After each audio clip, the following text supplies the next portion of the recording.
আসসালামু আলাইকুম। নবম দশম শ্রেণীর গণিত শিক্ষার্থী বন্ধুরা, আমার চ্যানেলে তোমাদেরকে স্বাগতম। আজকে আমরা একটা নতুন অধ্যায় শুরু করব। অধ্যায়টি হচ্ছে পরিমিতি। দেখো, পরিমিতি অধ্যায়ের 16.1 অনুশীলনীর আমরা আজকে 1 থেকে 3 নম্বর প্রশ্ন পর্যন্ত দেখব। প্রিয় বন্ধুরা, তার আগে তোমাদের কাছে একটাই রিকোয়েস্ট, এখনও যারা সাবস্ক্রাইব করনি অবশ্যই সাবস্ক্রাইব করে দিবা এবং পাশের বেল আইকনটি চেপে দাও যাতে সবার আগে আমার ভিডিওটি পেতে পারো। প্রিয় বন্ধুরা, চলো তাহলে আমরা শুরু করি।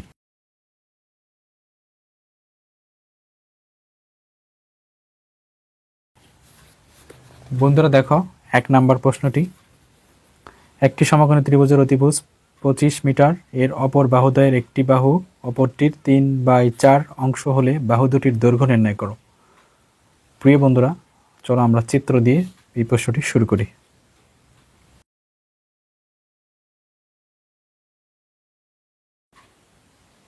প্রিয় বন্ধুরা, আমরা 16.1 অনুশীলনের 1 নম্বর প্রশ্নটি সমাধান করব। দেখো, আমি 1 নম্বর প্রশ্নটি সমাধান করতেছি। তার আগে আমাদের একটি সমকোণী ত্রিভুজ অঙ্কন করে নিতে হবে।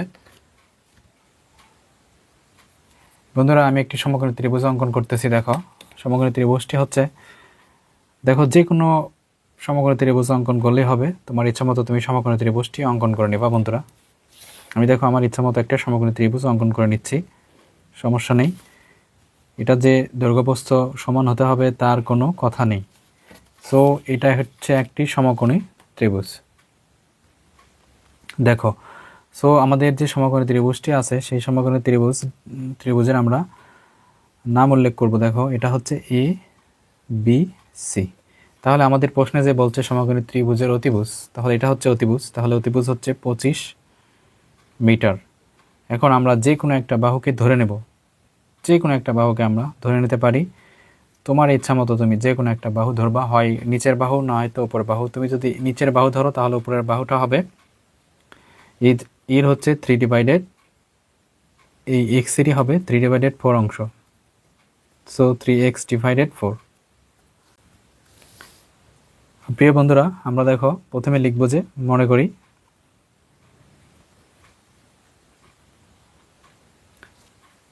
এ বি সি একটি সমকোণী ত্রিভুজ।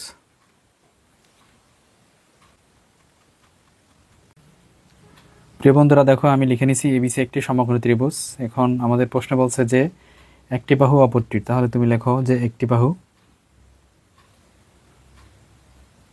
বাহু আমরা ধরে নিলাম x মিটার। আমাদের এখানে কিন্তু আমরা যদি লিখতে পারি এরকম করে, তাও হবে যে একটি বাহু বিসি সমান x মিটার। তাহলে অপর বাহু আমরা লিখতে পারি এবি সমান সমান x এর 3/4 অর্থাৎ 3x ডিভাইডেড 4 মিটার। আর একটা বাহু আমাদের দেওয়া আছে হচ্ছে অতিভুজ, তাহলে লিখবা অতিভুজ সমান সমান 25 মিটার। সো অতিভুজের নামটা উল্লেখ করো এসি সমান 25 মিটার। তাহলে আমরা এটা জানতেছি যে এটা হচ্ছে একটা সমকোণী ত্রিভুজ, যেহেতু এই কোণটা হচ্ছে 90 ডিগ্রি বা এক সমকোণ, সুতরাং এটা হচ্ছে পিথাগোরাসের একটা সূত্র প্রয়োগ করা যায় এখানে। তাহলে বন্ধুরা, আমরা লিখতে পারি যে পিথাগোরাসের সূত্র হতে পাই, পিথাগোরাসের সূত্র। তাহলে পিথাগোরাসের সূত্র থেকে আমরা কি পাচ্ছি?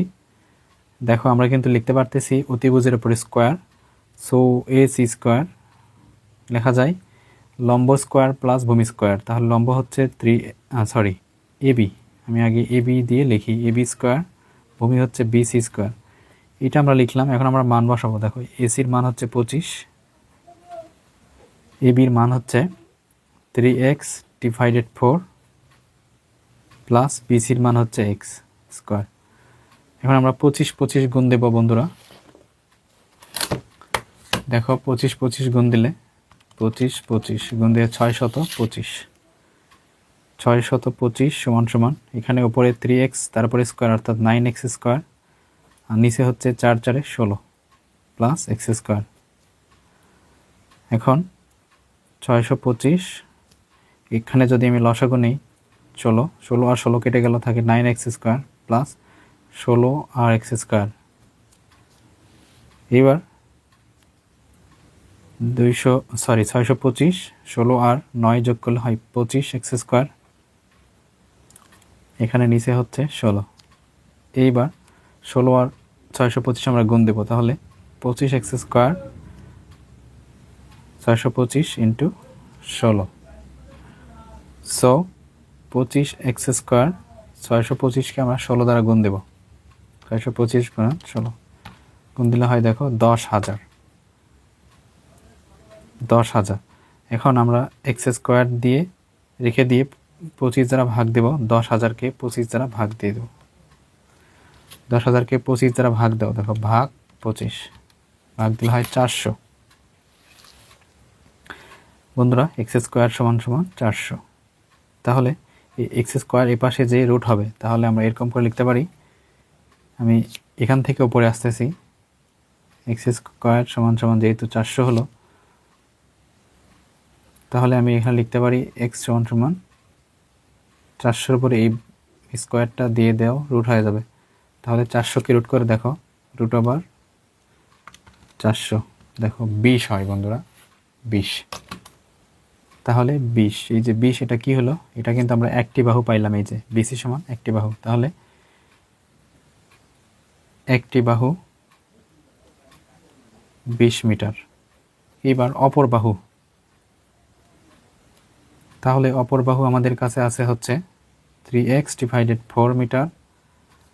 3 আর x এর মান যেহেতু 20 লিখলাম, আর 4, 4 এ 5 20, 3 5 15 মিটার। সো এটা হচ্ছে একটি বাহু, এটা হচ্ছে অপর বাহু, অথবা এটা একটি বাহু, এটা অপর বাহু, এই দুইটাই হচ্ছে আমাদের বের করতে বলছে। চলো তাহলে এবার আমরা 2 নম্বরটা দেখি। বন্ধুরা, আমাদের 2 নম্বর প্রশ্ন হচ্ছে 20 মিটার লম্বা একটি মই দেয়ালের সাথে খারাপভাবে রাখা আছে। মইটির গোড়া দেয়াল থেকে কত দূর সরালে উপরের প্রান্ত 4 মিটার নিচে নামে আসবে? বন্ধুরা, আমাদের বলছে যে 20 মিটার একটি লম্বা মই। তাহলে আমরা একটু চিত্রটি অঙ্কন করে নেব আমরা। তাহলে প্রথমে আমরা একটু দেয়াল অঙ্কন করে নেব। বন্ধুরা, মনে করো এটা হচ্ছে একটা দেয়াল। এই দেয়ালের সাথে একটা মই রাখা আছে। দেখো, আমি মনে করো একটা মই আঁকাইতেছি। এই দেয়ালের সাথে একটা মই খাড়াভাবে রাখা আছে। মনে করো এটা একটা মই। আমি যদি তোমাদেরকে লাল রং করে দেখাই, দেখো এই লাল রঙের মনে করবা এটা হচ্ছে মই। কি এটা? মই। এই দেয়ালের সাথে একটা মই রাখা আছে। এই মইটির দৈর্ঘ্য মনে করো AC। তাহলে মনে করো এটা হচ্ছে AC মই, অথবা AC দেয়ালের সাথে যে মইটা রাখা আছে। এখন এই মইটিকে আমরা কি করব? গোড়া থেকে মইটিকে সরাবো। আমরা এই যে গোড়াটা, মইয়ের যে গোড়াটা রয়েছে, সেই গোড়াটা আমরা এই পিছনের দিকে দিয়ে দেব। তাহলে এই মইয়ের গোড়াটা যদি এই দিকে আসে, দেখো এই দিকে যদি মইয়ের গোড়াটা আসে, তাহলে এই মই কিন্তু উপরে আর থাকবে না, মইটি নিচে নেমে আসবে। তাহলে এখান থেকে যদি আমরা মনে করি আমাদের এখন মই হচ্ছে এইটুকু মনে করে আমাদের মই। বন্ধুরা, আমাদের AC কিন্তু মই ছিল। এখানে এই যে আমরা B আর D নিলাম, এটাও কিন্তু মইয়ের দৈর্ঘ্য। এই AC যা, BDও কিন্তু তাই, কারণ মইয়ের দৈর্ঘ্য কিন্তু কমে যায় নাই, মইয়ের দৈর্ঘ্য কিন্তু ঠিকই রয়েছে। তাহলে আমরা এইখান থেকে আমরা পাই যে এই যে AC, এটার মান আমাদের 20 মিটার, BDর মানও হচ্ছে 20 মিটার। এটুকু তুমি আসলে আশা করছি বুঝতে পারছো। এখন উপরের দিক থেকে আমরা যখন উপরের দিক থেকে মইটাকে সরাবো, অর্থাৎ নিচের দিকে নিয়ে আসবো, আরও সরিয়ে নিয়ে আসবো, তাহলে উপর থেকে কিন্তু মইটা নিচে নেমে আসবে। সুতরাং এখানে বলছে যে 4 মিটার নিচে নেমে আসবে। এই যেখানে 4 মিটার নিচে নেমে আসলো, অর্থাৎ AB সমান 4। তাহলে 4 মিটার যদি নিচে নেমে আসে, তাহলে দেয়ালের গোড়া থেকে কত মিটার সরে গেছে, এটা আমাদের বের করতে হবে। তো প্রিয় বন্ধুরা, তাহলে আমরা এই চিত্র অনুসারে আমরা একটু বর্ণনা দিই। যে মনে করি এটা হচ্ছে 2 নম্বর। তাহলে মনে করি AC মইয়ের গোড়া C থেকে D বিন্দুতে সরালে ডি বিন্দুতে সরালে উপরের প্রান্ত, যেটা উপরের প্রান্ত আছে, উপরের প্রান্ত এ থেকে বি বিন্দুতে নেমে আসে। এই পর্যন্ত একটু কষ্ট করে বর্ণনা দিলা।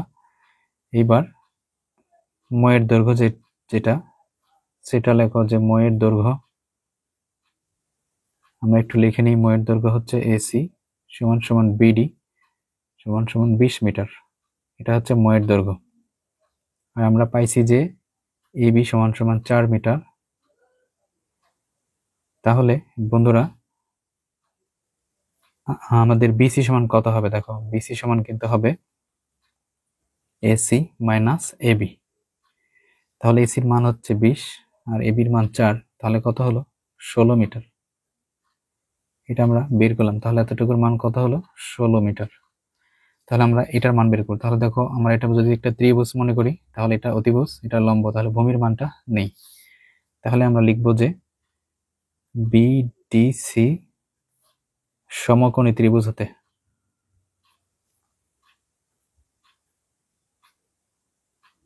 সমকোণী ত্রিভুজ হতে পাই আমরা কি পাচ্ছি? লম্ব স্কয়ার ভূমি স্কয়ার। দেখো, লম্ব স্কয়ার ভূমি স্কয়ার সমান অতিভুজ স্কয়ার, এটা আমরা লিখতে পারি। তাহলে এখন আমরা মান বসাই। বিসির মান আমরা জানি হচ্ছে 16 স্কয়ার, ডিসির মান বের করব। বিডির মান দেওয়া আছে 20। তাহলে 16 16 গুণ দাও। 16 16 গুণ দিলে 256। 256 প্লাস ডিসি স্কয়ার, আর এখানে 20 20 গুণ দিলে 400। এবার ডিসি স্কয়ার সমান 400 মাইনাস 256। এবার দেখো আমরা বিয়োগ করে দিই। 400 মাইনাস 256 বিয়োগ করলে 144। তাহলে ডিসি স্কয়ার সমান 144। এইবার ডিসি ইজ ইকুয়াল টু 144 উপর বর্গ করে দেব। তাহলে দেখো রুট ওভার আনসার 12 হয়। তাহলে ডিসি সমান 12 মিটার। তাহলে আমাদের 12 মিটার সেটা সরানো হয়েছে। এটা হচ্ছে আমাদের আনসার, যে তুমি লিখবা যে মইটির গোড়া থেকে 12 মিটার সরানো হয়েছে। সো প্রিয় শিক্ষার্থী বন্ধুরা, এবার চলো তাহলে আমরা 3 নম্বর প্রশ্নটি দেখি। প্রিয় বন্ধুরা দেখো, 3 নম্বর প্রশ্নটি হচ্ছে, একটি সমদ্বিবাহু ত্রিভুজের পরিসীমা 16 মিটার, এর সমান সমান বাহুর দৈর্ঘ্য ভূমির 5/6 অংশ হলে ত্রিভুজটির ক্ষেত্রফল নির্ণয় করো। এই ক্ষেত্রে আমরা একটা ত্রিভুজ অঙ্কন করে নেব। দেখো প্রিয় শিক্ষার্থী বন্ধু, তুমি মনে করো যে এই এবিসি একটি হচ্ছে সমদ্বিবাহু ত্রিভুজ, আর এই সমদ্বিবাহু ত্রিভুজের এবি বাহু আর এসি বাহু পরস্পর সমান বাহু। তাহলে আমরা কি লিখব? আমরা দেখো লিখব যে এটা যেহেতু 3 নাম্বার, তাহলে তুমি লেখো যে মনে করি এ বি সি একটি সমদ্বিবাহু ত্রিভুজ। সমদ্বিবাহু ত্রিভুজ, তাহলে আমাদের বলছে যে এর সমান সমান বাহুর দৈর্ঘ্য। তাহলে এই দুইটা বাহুর দৈর্ঘ্য সমান সমান, কিন্তু এই বাহুটার দৈর্ঘ্য দেওয়া নেই। সুতরাং আমরা কি ধরতে পারি? এখানে কিন্তু আমরা লিখতে পারি যে ধরি বিসি সমান এক্স মিটার। তাহলে আমরা লিখতে পারি যে ধরি একটি বাহু বিসি সমান সমান এক্স মিটার। এবার হচ্ছে সমান সমান বাহু। তাহলে সমান সমান বাহু সমান সমান বাহুর দৈর্ঘ্য। সমান সমান বাহুর দৈর্ঘ্য হচ্ছে একটা হচ্ছে এবি আর একটা হচ্ছে এসি। এখন আমরা লিখতে পারি এই সমান সমান বাহুর দৈর্ঘ্য হচ্ছে এই যে একটি বাহু, তার হচ্ছে 5/6 অংশ। তাহলে আমরা লিখতে পারি এক্স এর 5/6। তাহলে আমরা এখান থেকে লিখতে পারি 5x ডিভাইডেড 6। তাহলে এই দুটো বাহু হচ্ছে 5x ডিভাইডেড 6, 5x ডিভাইডেড 6, আর এটা হচ্ছে আমরা x ধরতে পারি। এখন যেহেতু পরিসীমা দেওয়া আছে, তাহলে আমরা লিখতে পারি যে পরিসীমা পরিসীমা সমান আমরা জানি তিনটা বাহুর যোগফল, তাহলে আমরা লিখতে পারি x plus 5x divided 6 plus 5x divided 6, এটা হচ্ছে পরিসীমা। তাহলে আরেকটা পরিসীমা দেওয়া আছে, আমাদের মান হচ্ছে 16 মিটার। তাহলে শর্ত মতে x plus 5x divided 6 plus 5x divided 6 সমান সমান 16। এবার আমরা এখান থেকে লসাগু নেব 6 দ্বারা x কে গুণ করলে 6x plus 5x plus 5x। এটা কিভাবে হলো? 6 আর 6 কেটে গেল, উপরে 5x, 16। এখন এটা যোগ করে দাও, তাহলে 16x আর এই দুইটা গুণ দাও, 6 আর 16 গুণ, তাহলে x সমান সমান 16 ইন্টু 6, নিচে 16 কেটে গেল, তাহলে x এর মান বের হলো 6 মিটার। এটা আমরা একটি বাহুর পরিমাপ পাইলাম। এবার অপর বাহু আমরা বের করব, তাহলে আমরা এই ত্রিভুজের সূত্র প্রয়োগ করলে আমরা এর ক্ষেত্রফলটা পাচ্ছি। তাহলে অপর বাহু 5x ডিভাইডেড 6, এখন মান বসাও, 5 আর x এর মান 6, নিচে 6 কেটে গেল, তাহলে 5 মিটার। সো শিক্ষার্থী বন্ধুরা, আমাদের দুইটা ত্রিভুজের এই ত্রিভুজের তিনটি মানে বের হলো, একটা হচ্ছে 6 আর অপর দুই বাহু হচ্ছে 5 মিটার 5 মিটার করে। তাহলে যেহেতু এটা একটি সমদ্বিবাহু ত্রিভুজ, আর সমদ্বিবাহু ত্রিভুজের একটা ক্ষেত্রফলের সূত্র রয়েছে, সেই সূত্র আমরা প্রয়োগ করতে পারি এখানে। যেমন সমান সমান বাহুর দৈর্ঘ্য আমরা ধরতে পারি হচ্ছে সমান সমান বাহুর দৈর্ঘ্য a, আর হচ্ছে আরেকটা আছে হচ্ছে অপর একটা বাহু, সেটাকে আমরা ধরতে পারি ভূমি হিসেবে b। তাহলে যেহেতু আমরা সমদ্বিবাহু ত্রিভুজের ক্ষেত্রফলের সূত্র জানি b divided 4 root over 4 a square minus b square, এই সূত্র আমরা এখানে অ্যাপ্লাই করব। সুতরাং সেই জন্য আমরা ধরে নিতে পারি যে ধরি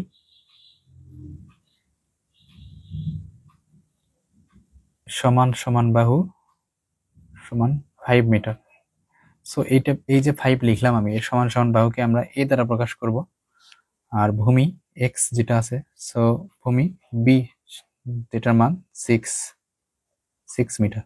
সো আমরা ক্ষেত্রফল বের করব। অতএব ক্ষেত্রফল, যেহেতু এটি একটি সমদ্বিবাহু ত্রিভুজ, সুতরাং ক্ষেত্রফল b divided 4 root over 4 square minus b square. So b এর মান হচ্ছে 6, 4 রুট ওভার 4, এর মান হচ্ছে 5 স্কয়ার মাইনাস b এর মান 6, তারপর স্কয়ার 6 ডিভাইডেড 4, এখানে দেখো 25 আর 4 25 সং 100, 25 5 5 25 আর 4 4 25 সং 100 মাইনাস 34, তাহলে 6 ডিভাইডেড 4 রুট ওভার 34 আর 100, অর্থাৎ 100 থেকে 34 বিয়োগ করলে 64। এবার 6 ডিভাইডেড 4 ইন্টু 64 কে রুট ওভার করলে 8, 4 দুগুণ 8, 6 দুগুণ 12 বর্গ মিটার। প্রিয় বন্ধুরা, শিক্ষার্থী বন্ধুরা, এটাই হচ্ছে আমাদের 3 নম্বর প্রশ্নের সলিউশন। আজকে এই পর্যন্তই। পরবর্তী ক্লাস দেখার জন্য তোমাদেরকে স্বাগতম। সেই পর্যন্ত সবাই ভালো থাকো, সুস্থ থাকো। আল্লাহ হাফেজ।